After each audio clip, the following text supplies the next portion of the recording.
दोस्तों नमस्कार और स्वागत है आप सभी का भारत रेल अपडेट चैनल में। आज का टॉपिक बेहद ज़रूरी है क्योंकि ये सीधे सीधे लाखों यात्रियों से जुड़ा हुआ है।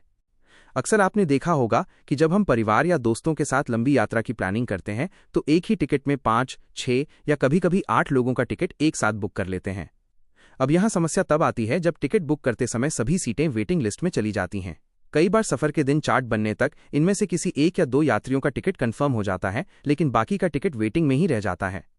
यहीं पर सबसे बड़ा सवाल खड़ा होता है, क्या वेटिंग लिस्ट वाले यात्री कंफर्म टिकट धारक यात्रियों के साथ ट्रेन में चढ़ सकते हैं?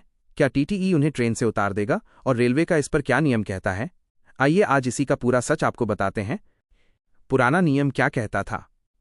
पहले के समय में अगर आपने एक टिकट में 6 लोगों का टिकट बुक किया और उनमें से सिर्फ एक का टिकट कंफर्म हुआ, बाकी 5 का वेटिंग रहा, तो वे पांचों यात्री ट्रेन में यात्रा कर सकते थे। फर्क सिर्फ इतना था कि उनको अलग से सीट अलॉट नहीं होती थी, यानी उन्हें खड़े रहकर या कहीं एडजस्ट होकर सफर करना पड़ता था। लेकिन अब बदल गया है नियम। भारतीय रेलवे ने साफ साफ कह दिया है कि अब ऐसा नहीं चलेगा। अगर आपने एक टिकट में कई लोगों का टिकट बुक किया है और उनमें से कुछ का टिकट कंफर्म हो गया, लेकिन बाकी यात्रियों का टिकट वेटिंग में है, तो अब वे यात्री ट्रेन में यात्रा नहीं कर पाएंगे।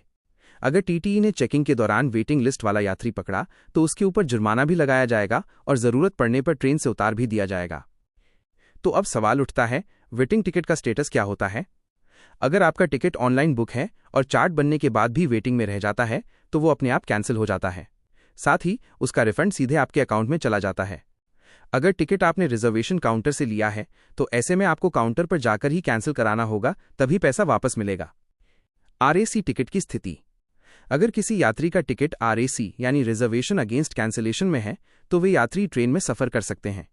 फर्क बस इतना होगा कि उन्हें पूरी बर्थ नहीं मिलेगी, बल्कि आधी बर्थ किसी दूसरे यात्री के साथ साझा करनी होगी।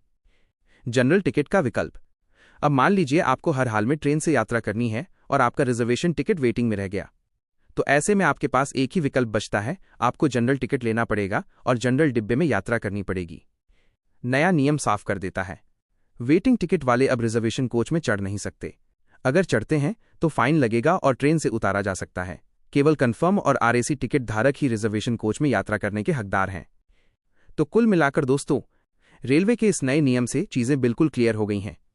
अब अगर आपका टिकट वेटिंग में रह जाए तो समझ लीजिए आप उस ट्रेन से रिजर्वेशन कोच में सफर नहीं कर सकते। इस वीडियो का मकसद यही था कि आपको सही और अपडेटेड जानकारी दी जाए ताकि आप अपने सफर के दौरान परेशानी में न पड़ें।